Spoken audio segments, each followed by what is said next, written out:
magandang hapon mga kaibigan. Okay.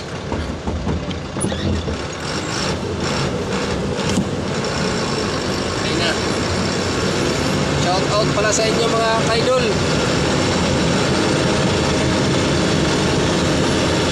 Ito yung anak buhay na buwis buhay din. Yung nakasamahan ko.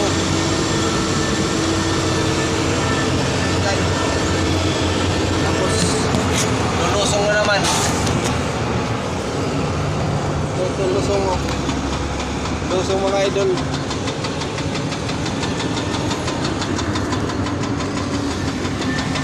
So kaya dahan-dahan lang tayo, dahan-dahan lang. So naka-primera lang tayo, primera kasi kargado tayo.